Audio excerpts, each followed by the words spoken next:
Hello, and welcome to episode 7 of Getting Your Class to Behave with me, Sue Cowley. And in this episode, we're going to be thinking about the next of my basics, which is to be flexible, to know when to bend rather than to break.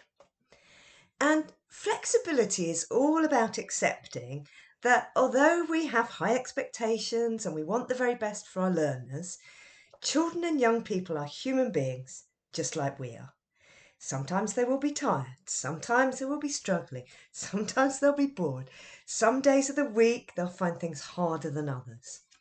Now, this is not about having flexible expectations. So it's not about saying, these are my standards sometimes, but I'm going to let them drop at other times. What it's about saying is there are flexible ways to get to those standards of one voice, try your hardest, and so on. And that flexibility will depend on the time of the day, the time of the week, the time of the year, the class that you're working with, and so on.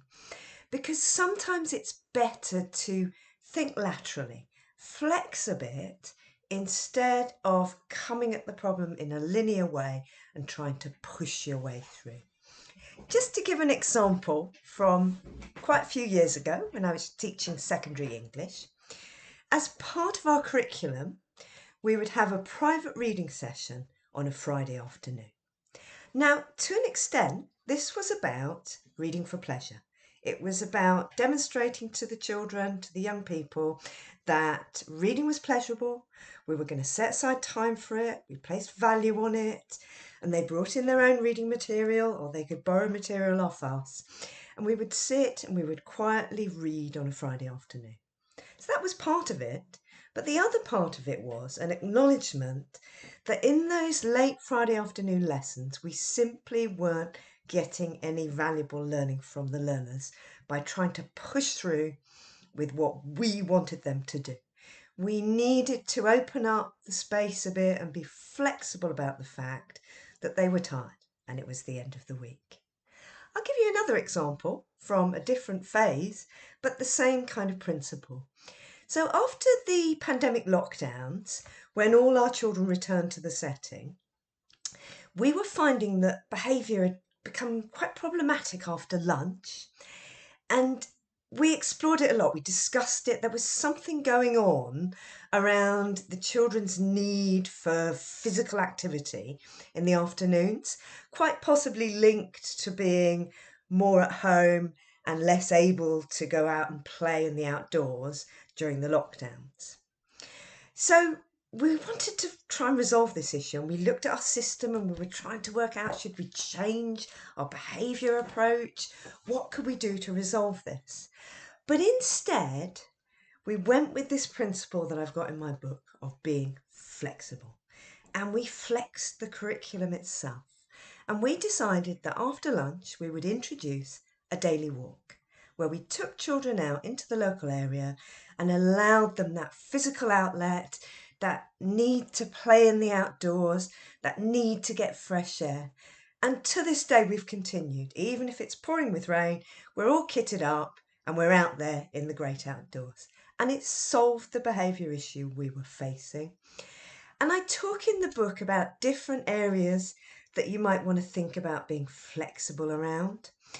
And I also say, in some very challenging schools, where inappropriate behaviour is complex and deep-rooted, a zero-tolerance approach could mean only being left with a handful of young people left in your class. And we see, don't we, in the statistics, the way that suspensions are increasing, and those suspensions tend to be of disadvantaged learners, learners with SEND. So this flexibility is a crucial part of including everyone in our settings.